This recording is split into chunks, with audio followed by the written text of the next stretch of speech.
voy a presentaros entonces a Roberto Bermejo. Así como os he dicho antes que al final nos hemos constituido un poco en una generación de economistas ecológicos que más o menos por edad y canas salimos de la misma época. Roberto Bermejo, padre de muchas cosas, también ha sido un poco el padre ideológico de todo esto. Lleva muchos años en Sarrico. De hecho, yo creo que la carrera de Roberto marca un poco una tendencia completamente distinta a lo demás. Es muy raro encontrar bueno, pues gente que igual ha buscado un poco el camino por libre, no ha buscado tanto esta carrera académica de las publicaciones y demás que otros no hemos podido evitar. Él se ha centrado mucho en sus libros. De hecho, bueno, pues y siempre con el trasfondo de lo que él ha llamado economía sostenible, que hemos discutido muchas veces, si es ecológica o sostenible. En el fondo estamos hablando de lo mismo. Aquí luego cada autor pues le gusta poner un poco también su visión, ¿no? De hecho, el último libro que ha publicado en castellano en 2010, que es el Manual de Economía Sostenible, se ha traducido al inglés y lo ha publicado la editorial Springer, que es una de las editoriales científicas más importantes del mundo. Y todo esto le ha llegado ya como emérito. Pero bueno, a veces el reconocimiento, aunque sea más tarde, llega, ¿no? De hecho, os diré que hace poco he dado bueno, esto no lo sabe ni él, un curso sobre decrecimiento en un posgrado en agroecología, y preparé unas transparencias un poco de quiénes habían sido los autores, los padres ideológicos de toda esta economía ecológica. Estaba Herman Daly, estaba Martínez Alier y demás, y decidí incluir a Roberto porque que sé que se va a sentir abrumado, porque Roberto también al final poco a poco ha ido construyendo una teoría propia. Él, que es lo que os va a presentar también, ha sido uno de los, bueno, probablemente no sea el único, pero bueno, a diferencia de estos otros autores, él es partidario de la economía como biomímesis. Es decir, su idea de economía ecológica es que el sistema económico solo va a permanecer en el tiempo en la medida que sea capaz de imitar y aprender mucho de cómo los sistemas naturales han sido capaces de mantenerse tanto tiempo en el tiempo, y de eso es lo que les hace sostenibles, ¿no? Entonces, de alguna manera, él se ha dedicado mucho a tratar de ver un poco todos esos comportamientos que se dan en la naturaleza, todos esos sistemas que funcionan, parece de manera automática, a la perfección, tratar de extraer lecciones para que los sistemas socioeconómicos también sean capaces de funcionar igual. Sin más, os dejo con Roberto y lo mismo de antes. Tendrá una presentación de 1 hora y luego tendremos oportunidad de tener un turno de preguntas. Bien, bueno, vamos a esperar. ¿Está? Sí.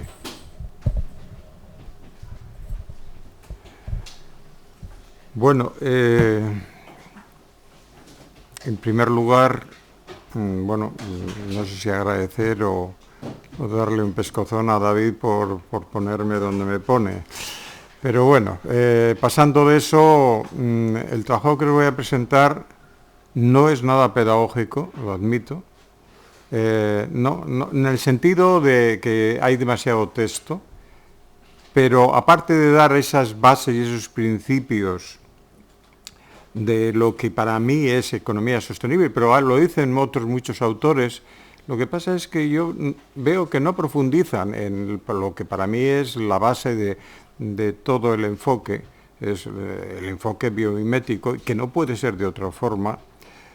Y bueno, pues aparte de eso, os voy a presentar cosas que os pueden chocar mucho, pero que son mis fronteras, donde yo estoy llegando, porque al final hablas de economía, pero al final te viene la gente preguntando, bueno, ¿y esto cómo? Esto es una utopía, ¿qué pasa? ¿A dónde vamos? Estamos destruyendo la Tierra. Bueno, pues a lo mejor hay que hablar de evolución de las civilizaciones y de evolución de la consciencia. Y por eso os digo que hay demasiadas cosas, y en última instancia lo que pretendo Esto es que sea, y voy a intentar reducir bastante el tiempo de exposición, a pesar de todo lo que he dicho, para que haya una especie de brainstorming.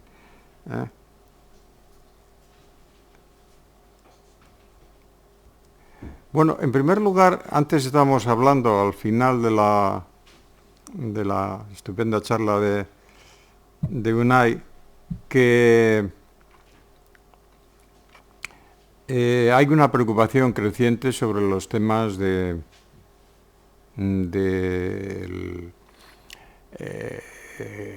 la economía que no funciona, de los impactos, etcétera, ¿no? Y yo sigo el foro de Davos y desde hace mucho tiempo estoy viendo cómo evolucionan las preocupaciones de la gente más poderosa del planeta.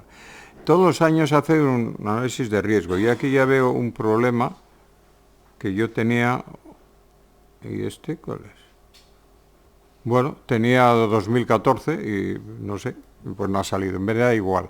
Pero lo que les quiero indicar aquí es que los problemas que aparecen a la derecha y arriba son los más probables, eje horizontal, y los de mayor impacto económico. Y si hubiera puesto el de 2014, que no sé qué me ha pasado, que yo lo he visto, pero bueno, veríais que la desigualdad de la renta es para ellos el problema más importante, con más probabilidad, mejor dicho, con más probabilidad de estallar en los próximos 10 años. Pero aparte de eso hay 1000 problemas como el cambio climático que están posicionados, pues diríamos, en ese cuadrante derecho de arriba. Pero el foro de Davos, aparte de definir o de hacer como hay una transparencia que no quería presentarlo, hace análisis de, por ejemplo, de lo que piensan las mujeres y lo que piensan los hombres de los problemas.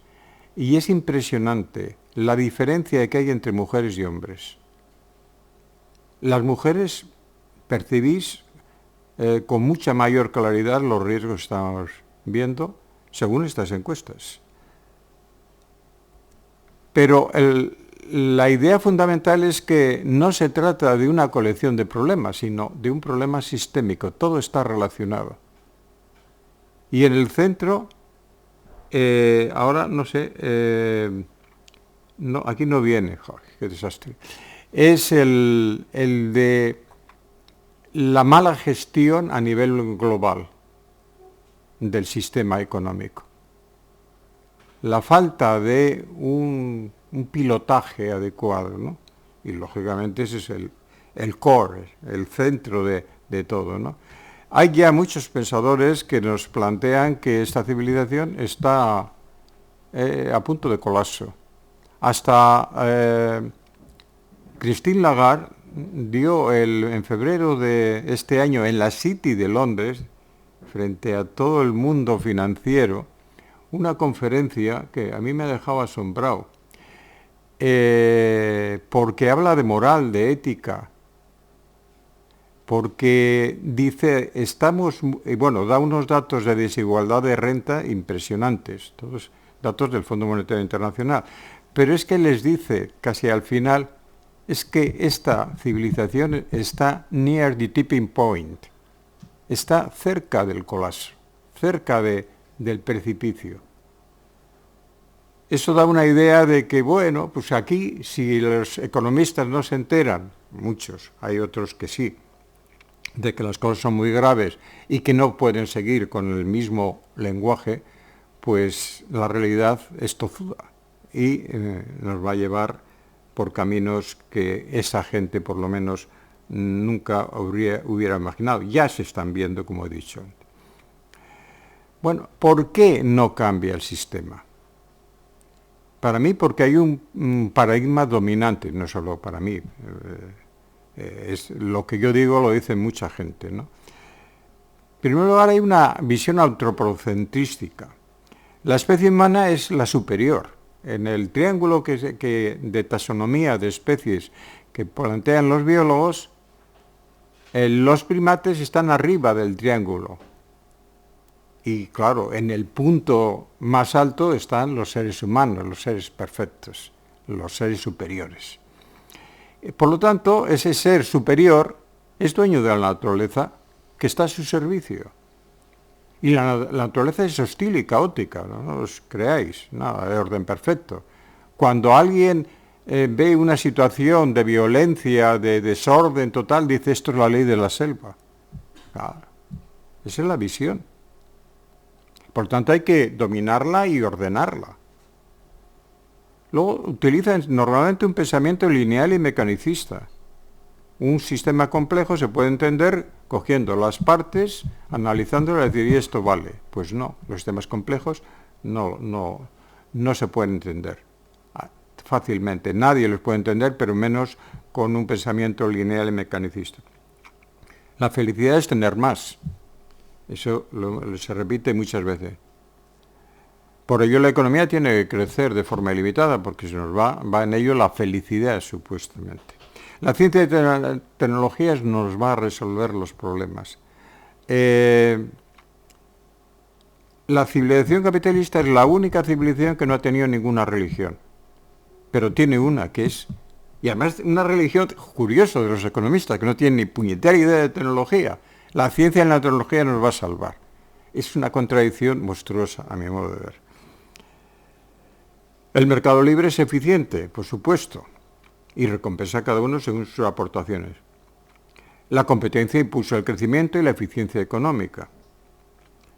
Pero una bióloga eminente, Lynn Margulis, ya fallecida por desgracia, y una de Premio Nacional de Ecología de Estados Unidos, que le dio Bill Clinton y otras muchísimas cosas, ha sido miembro de la Academia de Ciencias de Estados Unidos, de Rusia. Hay una razón importante para que sea miembro allí también. Dice, las ideas del paradigma dominante son una absoluta tontería desde el punto de vista científico. Hacen un paréntesis total a más de 100 años de evolución, de creación del pensamiento científico. Pasan olímpicamente de ello. ¿Por qué? Porque hay intereses. Al final es lo que funciona. Y aquí los voy a meter en un pequeño lío, pero es algo que me ha parecido últimamente y estoy leyendo mucho. Algunos de aquí, profesores, conocéis a Gowdy. Y este hombre está trabajando desde hace varios años está publicando todos los años algún artículo sobre el nacimiento de las sociedades ultrasociales. Aquí ya empezamos con la biomimesis, de alguna forma. Hace unos 200.000 años apareció la especie humana, acabó su evolución física y empezó una evolución de la consciencia. Esto indica lo que va a venir después. La mayoría del tiempo vivió en pequeñas comunidades de recolectores y cazadores y con una agricultura, en algunos casos, incipiente. Como demuestran las tierras negras, manchas que han aparecido en la Amazonía, que son poblaciones aborígenes que han hecho pequeños huertos y en algún momento se han marchado a otro lado y entonces esa tierra es muy, muy buena, muy rica. Los Chinooks, por ejemplo, una tribu de una sociedad de Norteamérica, pues también tenía agricultura eficiente, pero tenían una visión, diríamos, de respeto a la naturaleza, de integración en la naturaleza terrible. Estas sociedades de recolectores y cazadores pues eran comunitarias, democráticas, respetuosas de la naturaleza. Si alguien no ha leído la Carta del Indio Seattle, se la recomiendo, o la letanía de los Chinooks, la he traído aquí, luego si queréis las veis. Tenían una alta calidad de vida, eran sociedades de la abundancia, entendido en su cosmovisión. No eran expansionistas, la población permaneció estable, pero hace 8.000 años empezó un proceso de creación de agricultura. Al principio muy lento, pero luego se desarrolló rápidamente. Entonces nacieron las sociedades ultrasociales, pero no es el ser humano el que ha inventado las sociedades ultrasociales, sino algunas especies como las hormigas, las termitas, los escarabajos, las abejas, etc. Y estos aparecieron mucho antes que nosotros, entre 40 y 60 millones de años. Y hace 8 o 12 millones han aparecido las hormigas Satine, que es lo más evolucionado de sociedades ultrasociales. Ellos inventaron la agricultura, sí, y en este momento las hormigas Satine lo que hacen es cultivar hongos y cortan la hierba, alimentan los hongos cortando hojas, se llaman a estas hormigas las cortadoras de hojas, flores, etcétera. Producen anticuerpos, intercambian alimentos con otras colonias de hormigas y crean, que esta es una de las características de estas sociedades ultrasociales, se puede llamar así, crean colonias de millones de individuos. ¿Y cuáles son las características de las especies ultrasociales? Alto crecimiento poblacional, fuerte jerarquización, división del trabajo, sometimiento de los miembros al interés colectivo, expansionismo.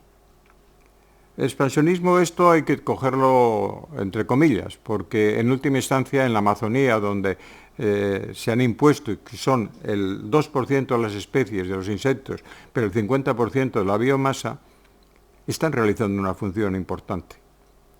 Si no, la Amazonía, si fueran destructivas como son las sociedades ultrasociales humanas, habrían acabado con la Amazonía o por lo menos la habrían deteriorado mucho. La agricultura se extendió lentísimamente, parece que no saben por qué apareció, pero bueno, fue muy lentamente. Y hacia 4.000 años, más o menos, aparecieron ya lo que se llaman las sociedades ultrasociales. Es decir, esas sociedades agrícolas, muchas de esas sociedades agrícolas se convirtieron en imperios como los de Mesopotamia, Antiguo Egipto, etcétera, y que son sociedades ultrasociales. Alta visión del trabajo, sometimiento a las élites, siempre hay un orden divino que obliga a ello, la explosión demográfica se da de una forma clarísima, expansionismo, agricultura intensiva, maximización de excedentes, degradación del entorno natural. Se rompe esta visión de armonía con la naturaleza de las antiguas sociedades, pero es que además hay una degradación extraordinaria de la calidad de vida. El trabajo es intenso, la alimentación deficiente, la mala salud, hay plagas, reducción de estatura, 30 años de esperanza de vida que se ha mantenido en la humanidad hasta 1900. Ya por otras razones, al final, ha aparecido la sociedad capitalista. Y no se entiende esa transición, cómo un ser humano puede aceptar esa situación que les degrada de alguna forma, ¿no? Y esas sociedades abrieron el camino al capitalismo, sobre todo a partir de la aparición de las sociedades feudales, que son sociedades ultrasociales también. Por eso es tan difícil cambiar de paradigma. Para Lee Margulis todas las especies son perfectas, la especie humana es una más y prescindible, porque en realidad no realizamos ninguna función fundamental en los ecosistemas.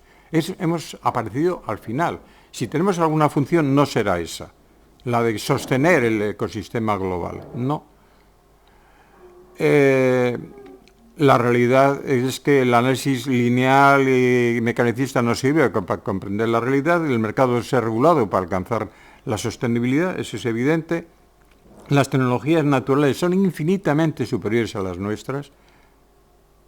Una humilde hoja capta el 95-97% de los fotones. Nuestras mejores células fotovoltaicas, las comerciales, están por el 20 y algo. Dicen que si tuviéramos los humanos una columna, que sería eso, una columna, en vez de esa columna vertebral en forma de S, seríamos seres totalmente pesados. Habríamos desaparecido, nos habrían comido otras especies, diríamos, ¿no? Sin embargo, ese diseño es perfecto, como todo en la naturaleza, y ha funcionado, es una empresa de éxito, como dicen algunos. Lleva 3.500 millones de años evolucionando. Pero, sin embargo, los problemas de la humanidad y se repite continuamente, pero luego no hacen caso a lo que dicen en los G20 y en otras reuniones, foros internacionales, Naciones Unidas. Los problemas de la humanidad hay que resolverlos cooperando. Hostias, pero ¿cuál es el mantra que se repite? Competición, competición, competición. Como decía David Zanisi, catedrático de Economía de esos especiales de la Universidad de Salamanca, a cooperar se aprende cooperando, no compitiendo. Lógico, aplastante. Y hay muchos autores que dicen que la supervivencia de la humanidad, que hay muchísimos científicos que lo están pregonando en este momento, depende de un salto cuántico en la conciencia. O nos recentramos y aceptamos ese paradigma de sostenibilidad, que es una revolución total en nuestra cosmovisión como seres del planeta en este momento, o no la pegamos. Y recomiendo, si alguno puede leerlo, el congreso que hizo, la conferencia que dio en el Congreso de Estados Unidos Václav Havel en los años 90, cuando era presidente de Checoslovaquia en aquel momento, y hablaba de cambio de paradigma, de cambio de conciencia, de esas cosas, como hablan, pues, de alguna forma, Lester Brown, Capra, Laszlo, que considero un referente extraordinario para mí, de un hombre que ha desarrollado o que ha sintetizado el nuevo paradigma científico muy bien, y se estudia desde muchísimas ciencias, y hay muchas revistas sobre evolución de la conciencia. El concepto de conciencia, aquí tenéis un montón de ellas, no voy a hablar de ellas, ahí está una de Laszlo, de Stewart, que es de la Universidad Libre de Bruselas, y me gusta mucho el de Gangajean al final. Lo miráis, yo no lo voy a leer, y paso a otras cosas, ¿no?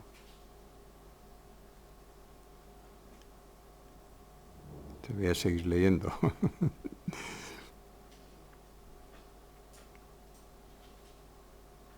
¿Pasó?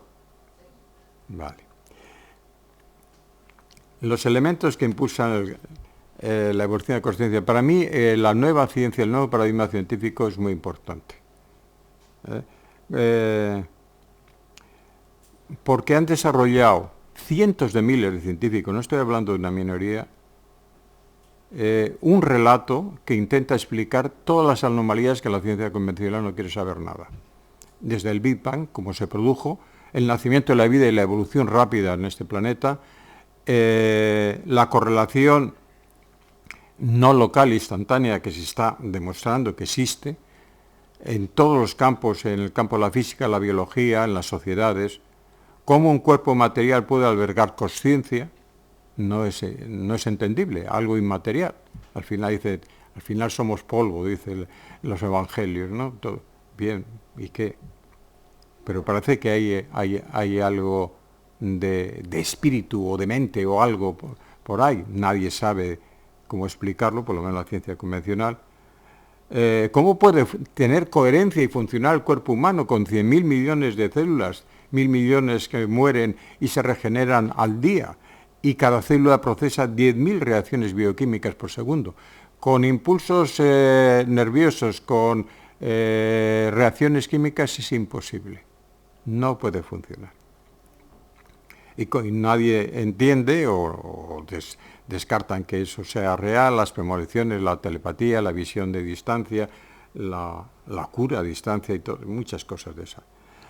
La ciencia del todo ha creado un relato y nos viene a decir lo que ya decía Tesla, o quién era el otro científico, no me acuerdo ahora, en el siglo XIX, cambio del XX, el éter o Akasa.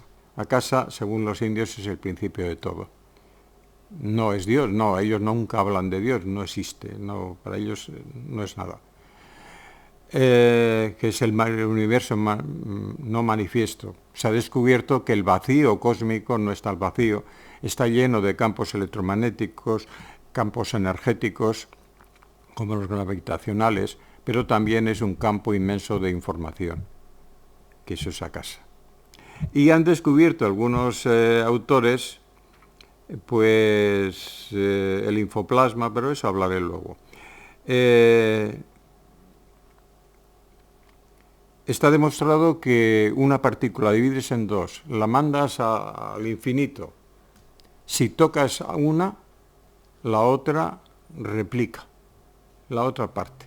Si un fotón ha sido emitido desde hace millones de años, o dos fotones, mejor dicho, y cada uno ha ido por un lado y no se han visto, en un momento determinado conectan y resuenan. Están en la misma longitud de onda.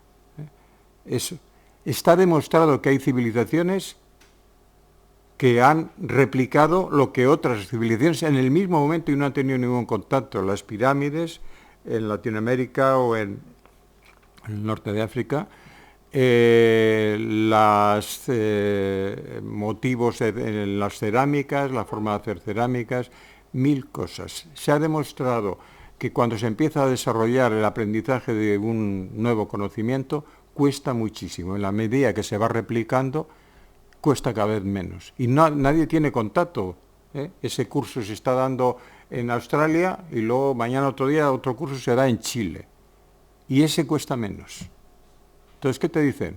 Pues que con nuestra mente, con nuestro infoplasma, que debe ser una retícula que tenemos en el cerebro entre las neuronas, funciona como un informador, como un ordenador cuántico. Recibe pantallazos, que es lo que se produce en las premoniciones, y capta lo que ocurre en el campo acásico. Esa es toda la teoría. Pero es la única forma de explicar, y eso es un relato. Bueno, y también está el Big Bang. El Big Bang te dice, hay más de 30 variables que se han cumplido perfectamente, sin la más mínima desviación. Si cualquiera de esas variables se hubiera, diríamos, desplazado un poquitín, una 10 millonésima, todo el sistema mundial o cósmico se habría colapsado. Y no ha colapsado. Y entonces van y empiezan a hablar del metaverso, de que hay una memoria universal y que los nuevos universos que van apareciendo, porque todos acaban desapareciendo, pues tiene esa memoria y por lo tanto puede hacer ese Big Bang, puede mantener esas constantes perfectamente establecidas. Y estos, repito, son gente que algunos tienen hasta premios Nobel. Estamos hablando no de cuatro piraos que están hablando, e incluso no habría que hablar en temas de visión remota, premoniciones y mil cosas, las investigaciones que han hecho la CIA o la KGB en la Guerra Fría para saber dónde estaban los misiles de uno y de otro, y han utilizado muchísimo eso. Hay algunos que consideran que la conjunción planetaria también es, que se ha producido en 2012, es un elemento. Indudablemente nos influyen los planetas, eso está muy claro. Y que en un tiempo, creo que son desde hace 35.000 años, creo que es esa, pues no se había producido y por eso pues tiene una influencia. Bien, eso es lógico. Otros dicen que, bueno, que es la gran oportunidad del cambio total. Lo dejo ahí. Avances en la aceptación del paradigma de sostenibilidad. Bueno, hay autores que dicen que se está produciendo esa transformación. Diversas encuestas llegan a la conclusión de que el 25 o el 35% de la población es culturalmente creativa, es decir, gente muy evolucionada desde el punto de vista de la consciencia. Para mí son demasiados, yo no lo veo, aunque sí estoy viendo que aparecen muchas iniciativas nuevas que me parecen muy interesantes, que hace 5 años eran impensables, es decir, hay una aceleración de la evolución en ese sentido, pues son demasiados para no notarse más el cambio, ¿no? Y luego hay todo un proceso que es muy interesante, sobre todo a nivel de Naciones Unidas. En primer lugar, la aprobación de la Carta Mundial de la Naturaleza, 1982. Y bueno, dice cosas preciosas, pero yo no puedo hablar mucho aquí. Toda forma de vida es única y merece ser respetada. Y el Río +1, o el Río de 1992, la Cumbre Mundial, Al final, en el principio uno cogió algo, porque había desaparecido la Carta Mundial de la Naturaleza operativamente, ¿no? Y cogió la idea de vivir en armonía con la naturaleza, en un párrafo que es un poco contradictorio. Bien, y eso ha dado lugar, con la acción de algunos países latinoamericanos, que se hayan producido Naciones Unidas, a partir incluso de constituciones, sobre todo en Bolivia y Ecuador, muy interesantes en este sentido, aunque no perfectas, ni mucho menos. Que a partir de 2009 la Asamblea General de Naciones Unidas declaró que el 22 de abril es el Día de la Madre Tierra. Pero no solo hizo eso, sino dijo, todos los años el secretario general va a emitir un informe a la Asamblea General y va a haber un debate, y va a haber unas conclusiones. Las conclusiones no son muy bonitas, pero los textos son estupendos. La mayoría de ellos los tengo y son estupendos. El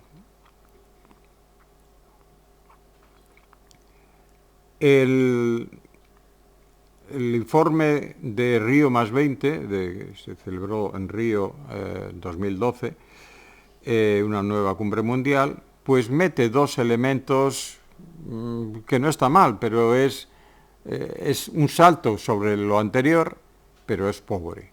Pero bueno, en última instancia nos dice que la Tierra y sus ecosistemas son nuestra casa. Es evidente, pero por primera vez lo dicen. Y es necesario promover la armonía con la naturaleza para lograr un equilibrio adecuado entre necesidades económicas, sociales y ambientales.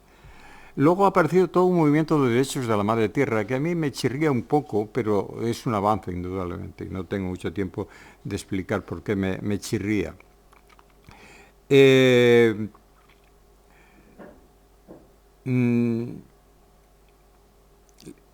Ahora tenéis un portal en Naciones Unidas, que es el portal de... ¿cómo es? A ver si ya... no sé. Bueno, es el portal de los derechos de la madre tierra y de la armonía con la naturaleza, más o menos es ese. Y entonces, en 2010, en Cochabamba, el 22 de abril, se hizo la Declaración Universal de Derechos de la Madre Tierra.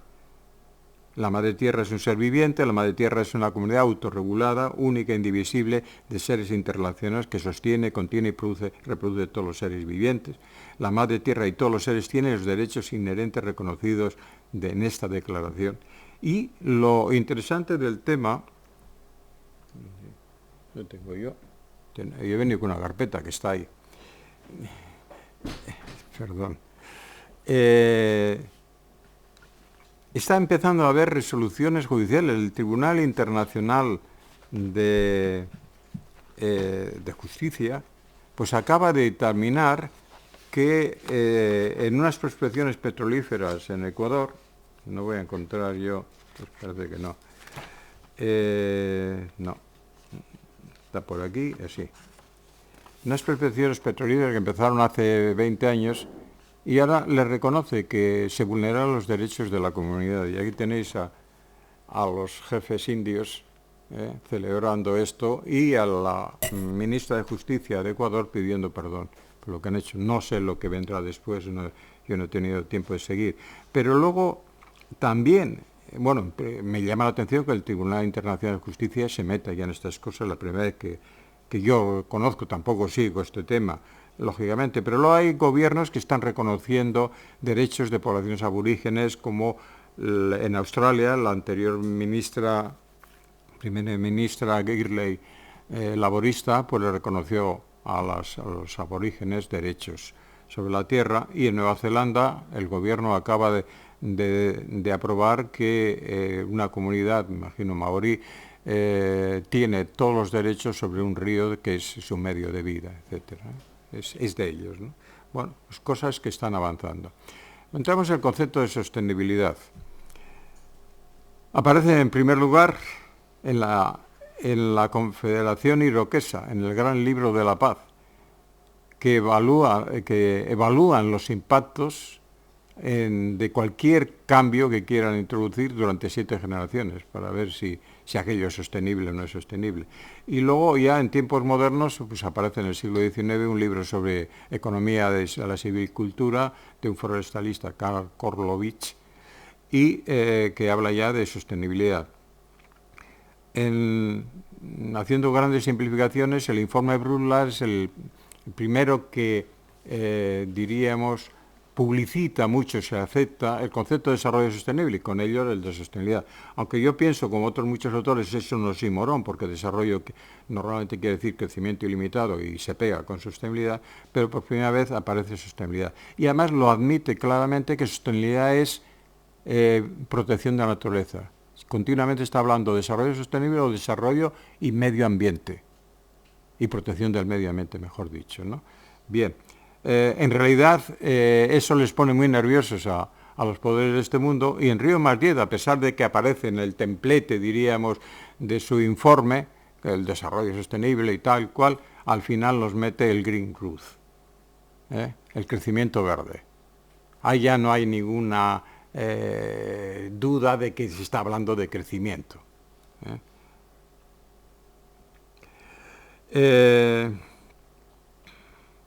Para mí, el concepto de sostenibilidad es superior a los otros, verde, ecológico y todo lo demás, y eso sé que entro en debate y charlamos, David y yo, frecuentemente sobre este y otros temas, porque a nivel de definición de diccionario, sostenibilidad significa que una determinación puede mantenerse indefinidamente. Si no puede mantenerse, nada. Pero es que me gusta mucho el título de un artículo de White que dice: sostenibilidad la reconozco en cuanto la veo.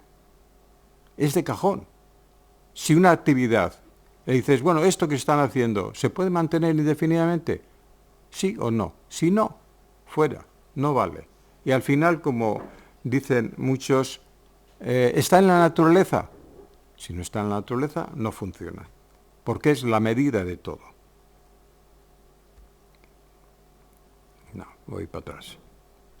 Luego he analizado últimamente mucho el tema de la ciencia y la sostenibilidad. Y hay dos corrientes ya que hablan y se pelean entre ellas de científicos con varias revistas, media docena de revistas. Entonces, yo he hecho una pequeña exploración y veo que están perdidos totalmente. Se han diferenciado en una corriente, bueno, las dos son antropocentrísticas, pero una más que otra, o antropocéntricas. Una es lo que se llama procedimental y la otra universalista. La universalista pues es satisfacer las necesidades humanas y ahora y en el futuro sin degradar los sistemas planetarios. Primero nosotros y luego el planeta. Primero tenemos que resolver nuestros problemas. Y la otra es, pues nada, etérea. La sostenibilidad es un proceso de participativo que depende del lugar y el momento. Te quedas en el limbo, no tienes ninguna referencia, nada. ¿Dónde? Pues puedes seguir hablando o discutiendo sobre el sexo de los ángeles hasta el fin de los tiempos. Yo no me apunto a esa película. También se habla de en todas estas teorías, de los sistemas social-ecológicos, y es otra pelea que yo tengo personal. Dicen, no, como la especie humana tiene una economía y luego está imbricada en la naturaleza, pues tenemos que estudiar conjuntamente las dos. Y claro, al final llegan a la conclusión de que los sistemas socioecológicos no son resilientes o son excesivamente resilientes, es decir, no son sostenibles. ¿Pero de qué está hablando? Oigan, esto no son... solo hay dos sistemas completamente distintos. La naturaleza que es sostenible y nosotros que somos insostenibles. Nosotros tenemos que enmendar la plana y llegar a la armonía con el otro. Indudablemente, en todo lo que hacemos siempre aparece el referente del medio natural en el que vivimos. Pero no me vengan con esa milonga de sistemas socioecológicos o social ecológicos. Es como si en un ser humano, bueno, esto me lo salto, no me voy a liar porque, no. Luego hay otro tema, que es el cambio, la idea de la ética, cada vez se mete más. Y yo exploro el tema y luego en uno de los textos que el secretario general explicaba a la Asamblea General, hay un autor que dice, no, pero la ética no vale. La ética supone que yo soy el jefe, la especie superior, y voy a ser ético con respecto a la Tierra, ¿no? No la voy a destruir, voy a ser bueno con ellos, ¿no? Con la Tierra. No me gusta nada, ¿no? Pero bueno, se repite continuamente. Pero luego hay otro discurso que aparece ya en Brundtland. Tenemos que también es antropocéntrico, a mi modo de ver. Somos unánimes en la convicción, la seguridad y el bienestar de la misma supervivencia del planeta dependen de los cambios en el modo de producción, consumo y el cambio de actitudes, que también lo dice el informe Brundtland.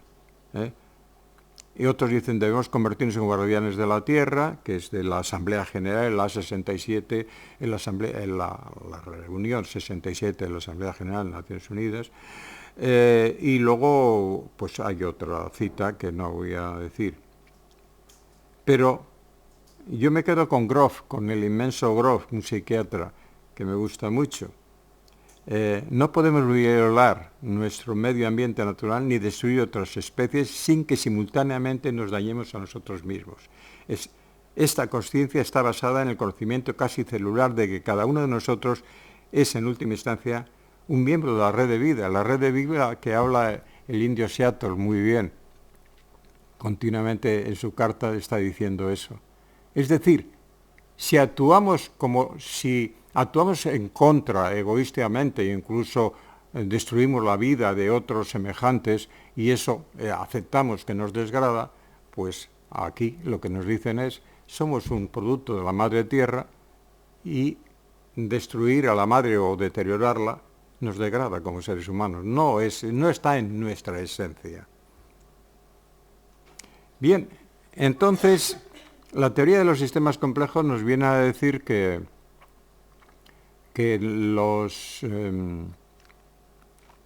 un subsistema no puede funcionar de forma distinta del sistema que lo alberga.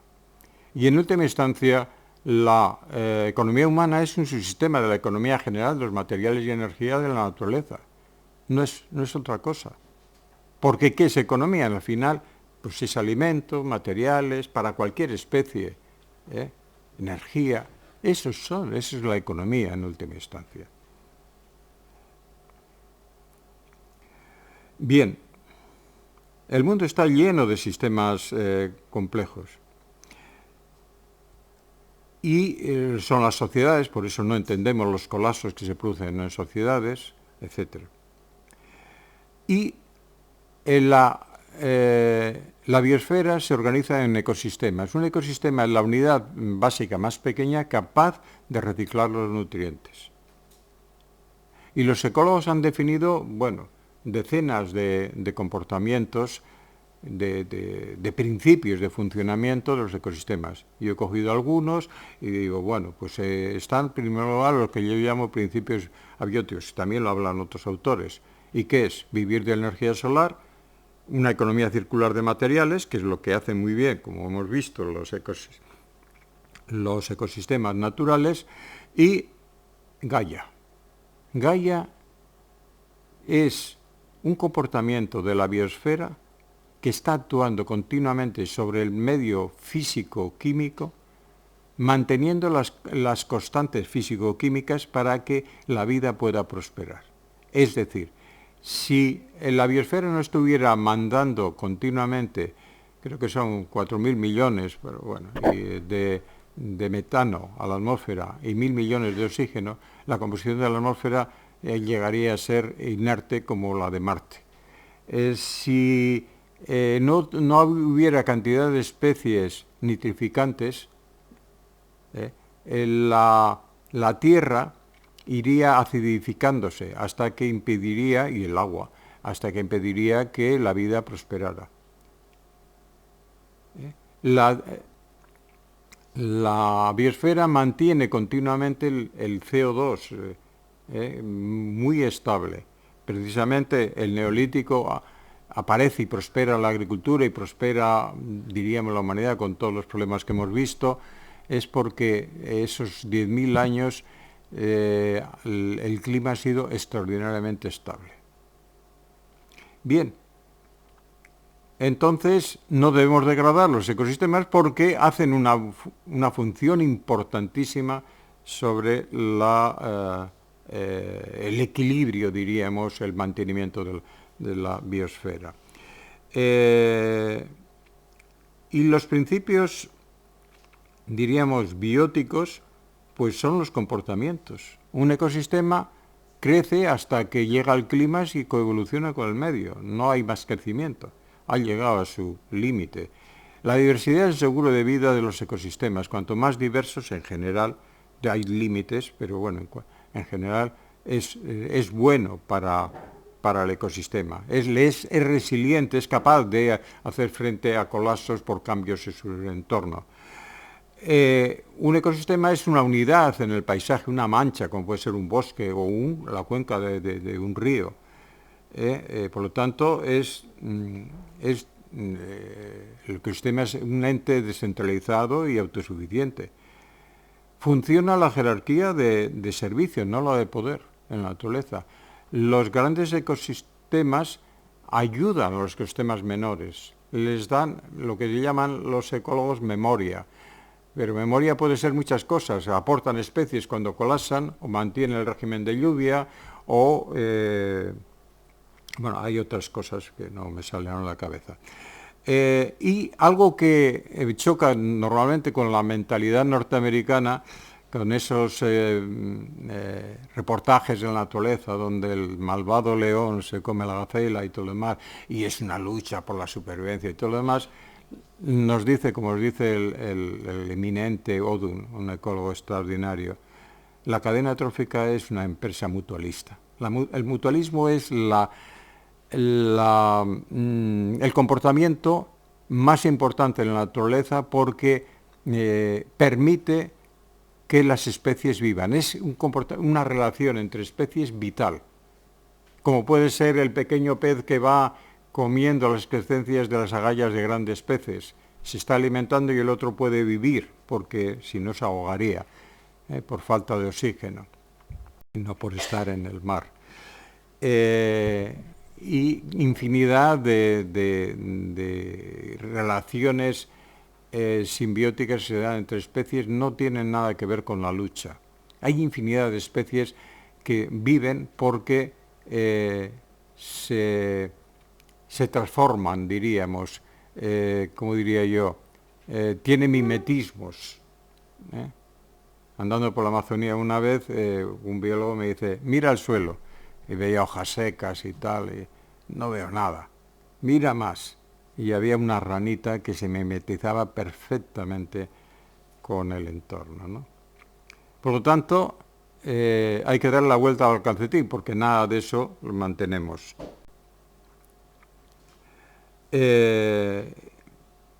Las consecuencias epistemológicas, es decir, las bases de la ciencia económica, pues son muy, muy importantes. En primer lugar, el objetivo. El objetivo es el inicial del término oikoeconomía, ¿no? Que es el de resolver las necesidades básicas de la población en armonía con la naturaleza, no hay más.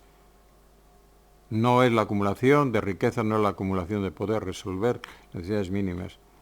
Ello determina una subordinación de las ciencias de la Tierra, que nos van a decir cuáles son los límites, y la ecología y la ciencia de síntesis es la más importante.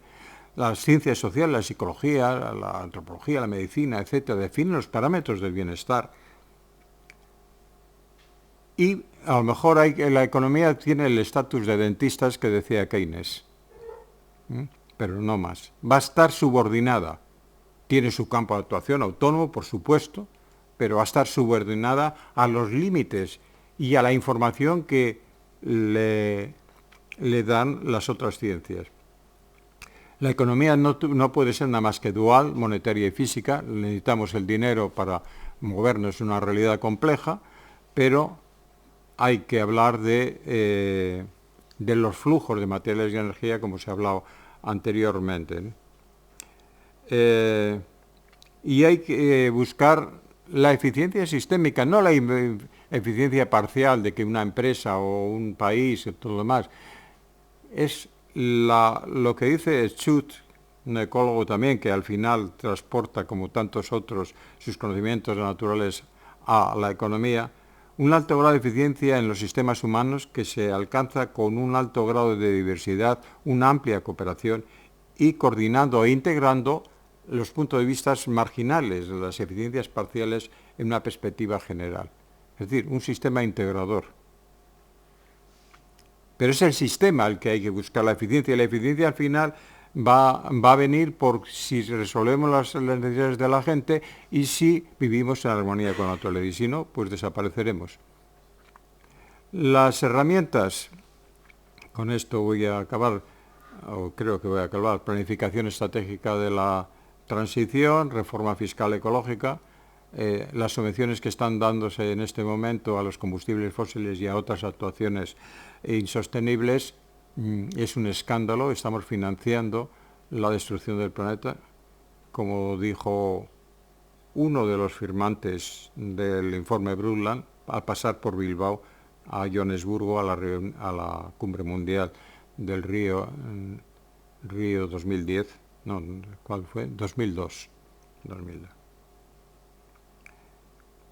Hay muchos elementos de ecología industrial, como los ecosistemas industriales, análisis y flujo de materiales, desarrollo espectacular de las energías renovables, sostenibles, es una de las buenas noticias, y su carácter disruptor del modelo actual, que yo no voy a hablar de ello, centralizado, eléctrico, de desarrollo fuerte de tecnologías, pero tecnologías y materiales biomiméticos que están produciéndose, vivir con energía solar y utilizar el hidrógeno, que es el combustible de la vida, como el sustituto energético del petróleo y del resto de los combustibles fósiles. Y no quiero seguir más, pero tendría muchas cosas que hablar, pero el concepto, la diferencia que hay entre concepto de sostenibilidad y concepto de resiliencia, según los últimos avances de la ecología, pero lo dejamos para otra sesión.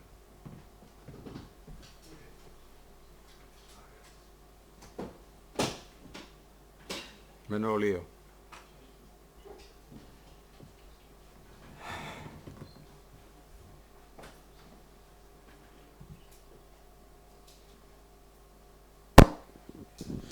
Es que ricasco, Roberto. Bueno, os toca otra vez. Había temas de antes, temas nuevos. Comentarios. Les has dejado... Les he dejado planados. Que es todo lo contrario. Yo quería que les calentarle un poco la cabeza al personal, es decir, obvio, aquí hay muchas incógnitas. A ver, vamos a empezar a verlas, a resolverlas, o por lo menos ver por dónde se pueden resolver.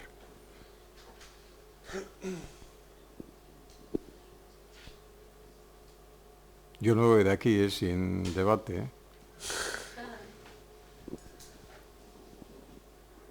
¿Por dónde empezarías para esa eficiencia sistémica que mencionas? ¿Por dónde empezaría? ¿Por dónde las teorías de la eficacia sistémica, por dónde empiezan? ¿Qué empiezan a cambiar? Porque al final cuando... Bueno, en última instancia, ¿qué nos dicen? Pues que las empresas tienen que ser eficientes, tienen que ser competitivas, y que la acumulación de esas eficiencias puntuales nos crea un sistema que es totalmente eficiente. Y lo que se dice es que no. Eso es un planteamiento mecanicista, ¿no? Vas sumando y al final tienes una cosa más compleja. No, señor, no vale. ¿Qué estamos viendo? Pues que la competencia lo que hace es generar un enorme despilfarro. 20, 100 empresas intentando desarrollar un nuevo producto y que están en la misma línea y todos invirtiendo cantidades enormes de dinero para que una gane. Eso es un despilfarro. Tener, como decía Keynes, cantidades monstruosas de paro es un despilfarro. Gente que puede aportar, son conocimientos, gente que en la sociedad ha invertido mucho dinero en muchísimos jóvenes, que es la generación mejor preparada y sin embargo está en paro. Eso no es una eficiencia sistémica.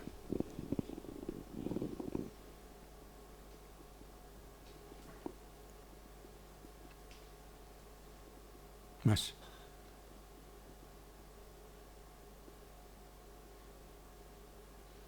Para llegar a un sistema sostenible se ha ido a un cambio de mentalidad.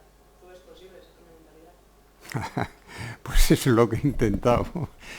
Es decir, con esa idea del cambio de conciencia. En primer lugar, diciendo, lo que dicen los científicos, es que una vez que el ser humano acabó su evolución física, empezó con una evolución, diríamos, mental de la conciencia. Pero esto no ha sido una evolución, a mi modo de ver, mecánica.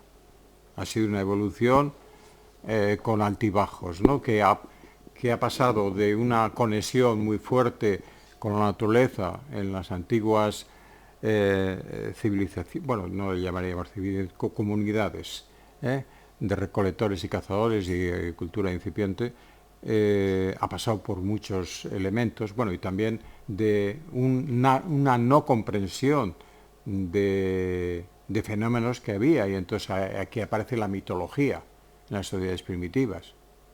Entonces, ¿qué ha pasado? Bueno, que un cierto racionalismo es bueno y un conocimiento científico muy grande. Lo que pasa es que pues, se ha dado un proceso, que es el que decía, de sociedades ultrasociales que al final llevan al capitalismo, porque tienen rasgos muy parecidos, pero el capitalismo genera un salto cuántico en conocimiento, en todos los terrenos, conocimiento del bueno, y en tecnologías malísimas, pero también conocimiento del bueno y reconocimientos de derechos que no habían sido reconocidos hasta nunca, diríamos, bueno, casi nunca. Ha habido un matriarcado, por ejemplo, en una época, parece ser muy ligado a las sociedades de recolectores y cazadores, no sé mucho del tema, pero luego se ha producido todo lo contrario. La mujer ha sido discriminada, ahora hay una revolución en ese sentido. Las ideas de las sociedades ultrasociales de que la guerra era un arte legítimo, pues ahora es una aberración. Es una aberración. Se ha producido una evolución muy grande y empezamos a volver a conectar con las sociedades primitivas, y Naciones Unidas nos dice, incluso en el último informe de Río +12, que hay en las comunidades primitivas hay un conocimiento que lo necesitamos. Ese conocimiento de relación con la naturaleza. Y yo diría, más que conocimiento, ese sentimiento de que o haces las cosas bien o haces mal en tu relación con la naturaleza. Pero bueno, también... Sí, mejor es por los japoneses, si no, no lo oyen. Vale, bueno, pero también pienso yo que tiene que haber un cambio en esa mentalidad, ¿no? Porque un cambio de paradigma, empece a lo que es una sociedad que tú has dicho primitiva, a lo que es una sociedad avanzada. Esto del reconocimiento de los derechos de la tierra, yo soy de Ecuador, ¿no? Se hizo allí a partir de una crisis económica, ¿no? Que, bueno, cayó el gobierno y todo lo demás. Fue una crisis totalmente bancaria. Y se reconoció los derechos de la tierra porque los pueblos indígenas, que ya reconocían ese derecho, que ellos en la práctica trabajan así, pidieron al gobierno que reconozca, ¿no? En la práctica, bueno, si bien ganaron a Texaco en ese juicio, ha sido imposible cobrarles. Y por otro lado, el gobierno está faltando a todos los acuerdos, ¿no? También está con una política extractivista, sí, así, ¿no? Y está apoyada justamente por estas ideas de que esos pueblos son primitivos, ¿no? Y de que no se puede vivir con esas ideas. Entonces yo pienso que ese cambio de paradigma, pues, si bien es cierto, también puede ser económico, también tiene que ser cultural, ¿no? No, es el cambio de paradigma, o lo hacemos o no lo hacemos. Si seguimos con el extractivismo que dices tú, que es parece ser la única solución que encuentran muchas sociedades en este momento, de países empobrecidos, como suele decir, pues no haremos nada, ¿no? Indudablemente, pero por otro lado, podemos culpar a Ecuador o a Bolivia, como gente que va, que conozco yo, que va y viene, o que es de allí, y te dice, joder, sí, mucho discurso, pero luego la realidad es... Pero bueno, las cosas están cambiando. Antes no había nada, no había ni una constitución. Ya sé que la constitución de Ecuador es muy bonita, pero tiene un artículo que fastidia todo. El interés estratégico del país. Ya nos hemos cargado. Pues bueno, da la también llave, ¿no? Es, como tú dices, también es una política dedicada al ser humano, ¿no? Entonces, sí es verdad que si no hay educación, que no hay salud y que es difícil aplicar lo que la Constitución dice, ¿no? O sea, es un país que es pobre, o sea, no tiene ni que educar, ni con qué alimentar, ni nada, ¿no? Entonces, Yo es difícil. no voy a buscar la solución, pero Claro. la solución no es en quedarse como están, ni empezar a destruir todo. Porque, cuidado, ahí chocan, diríamos, el interés del momento con el interés a largo plazo. Sí, eso está claro. Y como la nación iroquesa lo tenía muy claro, había que ver qué pasa en las siguientes generaciones. Entonces, hay que buscar un equilibrio. Cada uno lo buscará, pero indudablemente no podemos seguir con el proceso de destrucción, porque nos estamos destruyendo nosotros mismos y degradando como personas. Y luego vemos, joder, qué violencia hay en el mundo. Pues sí, muy fuerte, muy fuerte. Pero lo que sí es evidente es que hay una minoría que es creciente rápidamente, y como decía Margaret Mead, una minoría crítica, es decir, cuando llega a un cierto nivel de coordinación y de número, puede transformar una sociedad, siendo una minoría. En ese sentido también es importante esta idea. En cualquier caso, es evidente que estamos ante una situación urgente. Y dirán, bueno, pues nosotros tenemos petróleo y ahora dicen que no lo saquemos. Bueno, ha habido un intento, pero la sociedad internacional ha fallado con el tema Yasuní. Un intento de decir, bueno, muy bien, yo dejo ahí el petróleo, pero me vais a pagar, me vais a dar una compensación por ello. Está muy bien. Bueno, a lo mejor la siguiente vez conseguimos que eso funcione. Pero bueno, se ve que todavía no hemos llegado a la masa crítica para que eso y otros casos semejantes funcionen. Pues bueno, me ha gustado escuchar que has puesto como ejemplo algo que es pequeño, pero bueno, que va llegando poco a poco y que se va difundiendo, lo que tú dices, ¿no? Sí, y que las constituciones al final determinan respuestas judiciales, a pesar de ya hay una base judicial para defender derechos, ¿no? De la tierra y de las tribus que viven en armonía con la tierra, o de las sociedades. Bueno, eso es una herramienta, ¿no? Es una herramienta, pero que no ha existido hasta hace 2 días. Eso es lo que indica la aceleración del cambio, ¿no? A pesar de la pobreza actual todavía del tema. Bueno.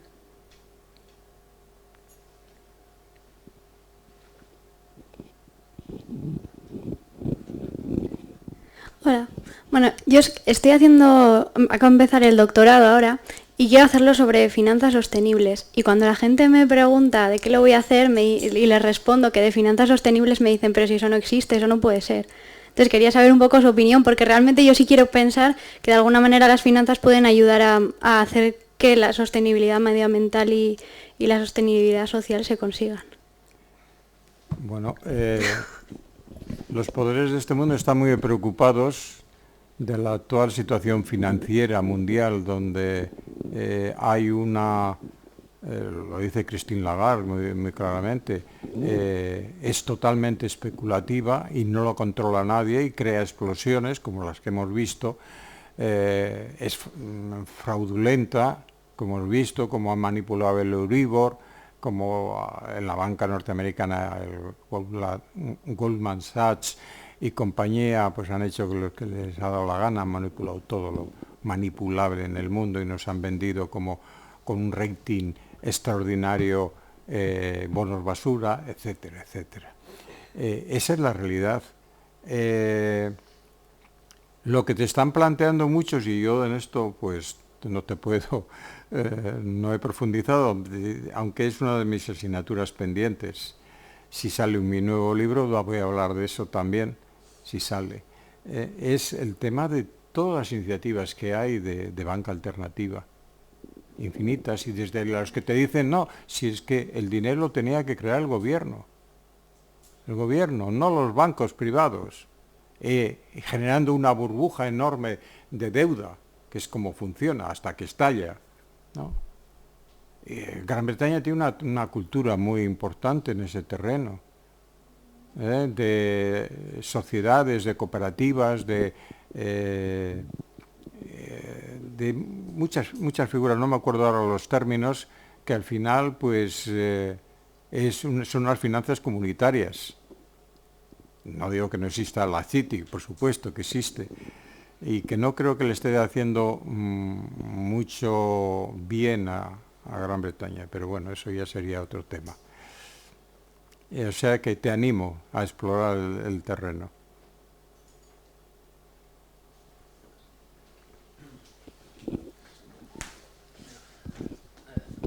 Y quería preguntar una cosa relacionada con el mundo donde vivimos ahora, ¿no? No sé, es una opinión más que otro. Quería saber, en tu opinión, qué rasgo del carácter humano ha causado el mundo donde vivimos. Quiero decir, vivimos en un mundo donde claramente estamos desconectados con la naturaleza, donde hay enormes desigualdades, donde hemos cometido muchísimos errores. Este es el resultado de una evolución social, ¿no? Económica. A la base de eso tiene que haber algo del carácter del ser humano que nos ha llevado hasta aquí. No sé, por ejemplo, la habilidad o el egoísmo. No sé, me refiero a esto. En tu opinión, ¿qué piensas que ha sido la causa de todas las elecciones equivocadas? ¿Por qué ha ganado el mal, entre comillas? ¿Sabes? Yo diría, resumiendo, que ha ganado el poder de una élite. Vamos a ver, si hubiera algo equivocado en en nuestro código genético, en nuestra tendencia innata de comportamiento, no habría habido esa armonía que ha habido la mayor parte de la historia de la humanidad. De esos 200.000 años, desde que acaba la evolución y aparece ya el hombre sapiens sapiens, esos 200.000 años, hasta hace 4.000 años, han funcionado de forma armónica. No solo entre ellos, como comunidad y con la naturaleza. Entonces no podemos pensar que hay algo contrario. Y además se llega a la situación, como comentaba en la charla, de que esas sociedades ultrasociales, esos grandes imperios, degradan la calidad de vida de la gente. La explotan. ¿Para qué? Para que la élite tenga más poder, más territorios, más riquezas, acumulaba riquezas. Pero ¿qué pensar de un ser que vive para explotar a otros y sacarle las entretelas y crear miseria humana? Es un subser, eso no puedo considerar que es un ser humano. Pero piensas entonces que la habilidad de poder es cuestión educativa, es decir, se puede educar a la gente a no ser ávida de poder, se puede enseñar a las personas de verdad que esto es malo, que no hay que serlo, porque claramente, vale, esta ha sido la causa, pero de verdad se puede extirpar desde todos los seres humanos, o nacerá alguien tarde o temprano que vivirá de eso, aprovechará de la situación y llevará otra vez a lo que estamos viendo ahora. Si tú contemplas a los niños, te das cuenta que son seres extraordinarios. es la sociedad la que al final de alguna forma les va destrozando en algún sentido. Yo tengo mucha esperanza en las nuevas generaciones, tengo un nieto de poco más de 10 meses y es una maravilla, como todos los nietos del mundo. Y entonces ves que hay esperanza, que el ser humano nace como un ser maravilloso. Y luego vienen los condicionantes sociales, el lavado de cerebro, el propio escaso a veces desarrollo humano de sus propios padres que le van metiendo pautas muy malas y se reproducen los problemas de generación en generación. Todo eso, pero en última instancia el tema es personal. A partir de ahí, en la medida que cada uno de nosotros nos desarrollamos como seres más plenos, influimos positivamente en todo nuestro entorno. En la medida que hacemos todo lo contrario, estamos influenciando en sentido negativo a la sociedad. Hay mucha gente que dice de otros, este chupa energía. Es gente que tiene tantos problemas que continuamente está contándose sus miserias a todo el mundo y te deja vacío.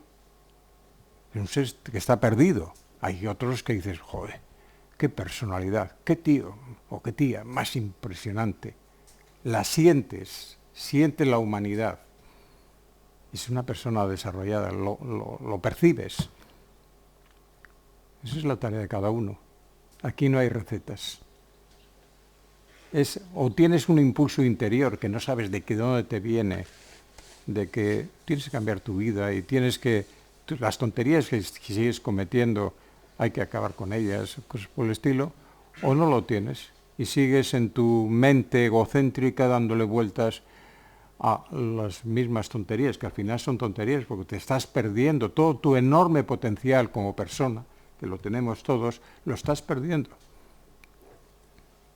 Es una apuesta personal. Esto parece yo. Sí, eso es lo que iba a decir, pero bueno. Ya he dicho que esto era un brainstorming sobre muchas cosas, pero al final es el tema de la sostenibilidad que aparece.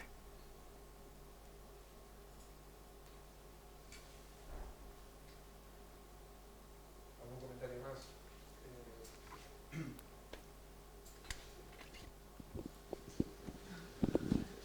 ¡Ay, qué bien! No, por hacer una... No sé, el anzuelo. Son temas que yo creo que van más allá de la economía ecológica tal y como la entendemos. Es otra dimensión completamente necesaria, abrir intelectualmente estas ideas, ¿no? y empezar a compartirlas y debatir sobre ellas. Y en la práctica, yendo un poco a la intervención anterior, ¿no? Bueno, sí, el concepto de transición y transformación, ¿no? Sabemos hacia dónde tenemos que ir. Por ejemplo, ahora Roberto está diciendo, bueno, esto es un trabajo personal, pero descentralizadamente seguramente no se va a conseguir nada. Tenía que haber una acción colectiva en este proceso, aunque empiece de la base individualmente, tiene que ser colectivo de alguna forma y tiene que ser coordinado, y la acción colectiva en ese aspecto es ¿y cómo se consigue eso, ¿no? ¿Qué herramientas de acción colectiva pueden existir? Y entonces ahí me surge una duda, ¿no?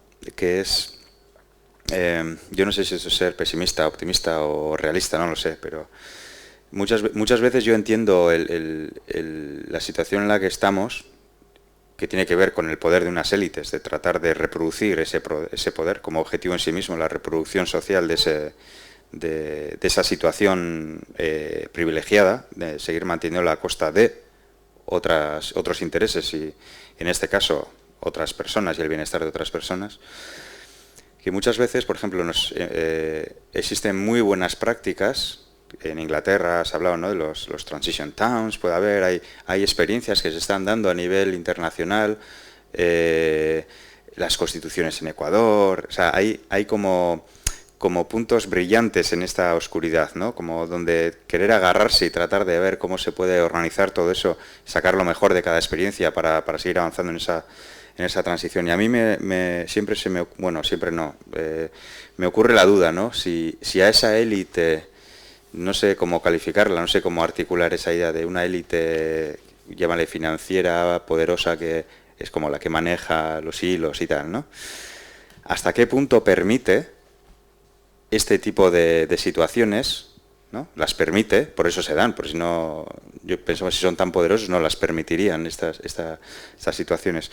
Y si no es algo como el control integrado de plagas, ¿no? En el control integrado de plagas, un ecólogo te dice, hay una manera de controlar las plagas que no son con fungicidas y no son de esta manera tan intensiva de tratar de dominar la naturaleza, ¿no? Con instrumentos que hemos creado que a medio o largo plazo tienen implicaciones más negativas que dejar que la plaga funcione. Y dices, bueno, hay maneras de tratar de, con los mismos organismos que van a generar esa plaga, tratar de que se equilibren entre ellos. Tiene que haber un poco de todo. En esa diversidad también tiene que haber de esos bichos que generan las plagas. ¿Por qué no? Se autocontrolan a sí mismos. Pero cuando ya crecen demasiado, entonces ahí es cuando entran los fungicidas, y entonces muchas veces yo pienso que el permitir todas estas situaciones de incluso la economía ecológica y cuestionar el sistema y tal, te dejan que lo hagas hasta un cierto momento. Cuando ese control integrado de plagas, cuando se puede convertir en plaga, ahí es cuando utilizan todo el poder y todos los fungicidas necesarios para eliminar esa plaga, lo que podría convertirse en una plaga. Desde nuestro punto de vista somos la plaga buena, o sea, de tratar de cambiar el sistema, ¿no?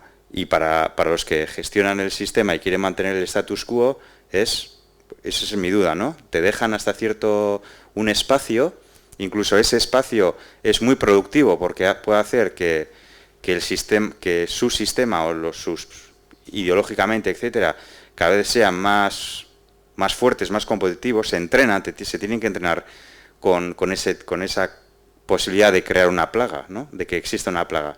Es una manera para que no se relajen, es una manera que su sistema también sea cada vez más eficiente, ¿no? Y esa es mi duda, hasta qué punto de pensar que necesitamos la acción colectiva, por tanto hay que avanzar coordinadamente con la transmisión del conocimiento, las prácticas y tal, y ese poder que tiene muchas de las herramientas, en el momento que diga, bueno, hasta aquí habéis llegado, muy interesante todo esto, pero ya esto se convierte en un peligro, ¿no? Y ahí son capaces de destruir todo lo poco que hayas podido crear, ¿no? Es una visión, no sé, que me preocupa, ¿no? Y no sé si es un comentario o alguien quiere comentar sobre eso, o Roberto desde ahí arriba. Primero hay, a ver.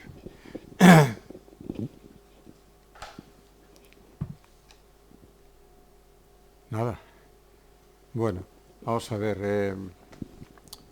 Antes comentaba al principio cómo el Foro de Davos está muy preocupado por la situación del planeta y no identifica muy bien todos los problemas, por supuesto. Y las soluciones tampoco las ve bien, pero lo que es evidente es que hay una situación insostenible, pero no insostenible como se decía antes, por lo menos hace varias décadas. Bueno, vamos a ver lo que va a pasar a las generaciones futuras. No, la generación actual, la que existe ahora. La gente joven de 20 y tantos años que puede vivir 70 años más o más. ¿Qué va a pasar dentro de 50, 60, 70 años? Y ya de 20 o de 10. Estamos hablando, el informe que para mí más ha sido más contundente y que ha tenido más peso es uno de 1992, que lo organizó, es un llamamiento de la comunidad científica a la humanidad, que lo organizó la Sociedad o la Asociación de Economistas Progresistas de Estados Unidos, y que fueron más de 1.500 científicos que hablaron de ella, y eran gente de élite, no eran premios nacionales, premios Nobel había 100 y pico, directores de grandes institutos de investigación, era la élite de la élite.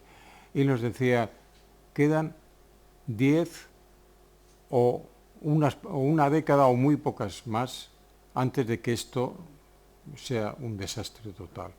que no podamos vivir con una mínima calidad de vida.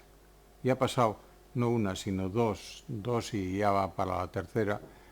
Y por lo tanto, también, Christine Lagarde decía, pues estamos ahí, near the tipping point. Bueno, pues no vale ya las recetas. El problema es que esta gente que está preocupada está planteando recetas como el Green Good para mantener lo esencial. Y lo que está apareciendo es lo bueno, lo que genera, diríamos, todas las auténticas revoluciones, el movimiento de abajo arriba, la cantidad de experiencias interesantes que están apareciendo en el mundo, todos los terrenos, que algunas empiezan a llegar a las Naciones Unidas, como hemos visto. Es decir, que hay un movimiento. Christine Lagarde habla de cómo en Naciones Unidas, no me acuerdo las cifras, pero que en Río había 100 ONGs, pues ahora había 5.000 ONG representadas en Naciones Unidas.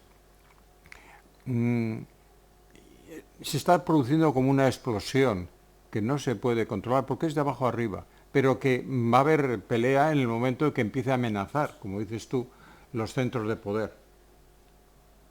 Pero ¿cuál es la solución? Al colapso total, porque tiene fuerza. Es muy difícil parar. Cuando la gente asume, una minoría ya muy importante asume esa situación. Mirad lo de Hong Kong sobre la democracia. Son una minoría. La inmensa mayoría de la población no votaría nunca esto. Pero es lo suficientemente fuerte, como ha ocurrido en las revoluciones árabes, como para transformar los sistemas. La pregunta del millón es, ¿cuándo conseguiremos esa minoría crítica? En realidad lo que vamos a ir encontrando es, como el mundo es muy complejo y las realidades son muy diferentes, éxitos en naciones, cada vez más éxitos, que luego se irán extendiendo a otros lados.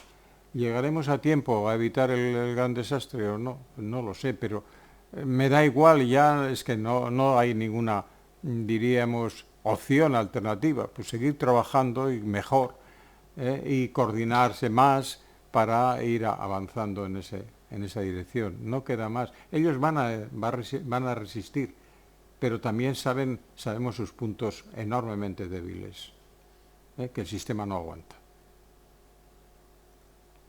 Muy bien. Si os parece, lo dejamos aquí. Mañana seguimos en el mismo horario. ¿Vale? Tenéis, os he traído unos ejemplares porque nos sobraron muchos de un cuaderno de trabajo de UA sobre crecimiento sostenible que escribimos Roberto, Iñaki, Eneco y yo. Ahí tenéis varios y cogerlos si queréis, mañana traigo más. Porque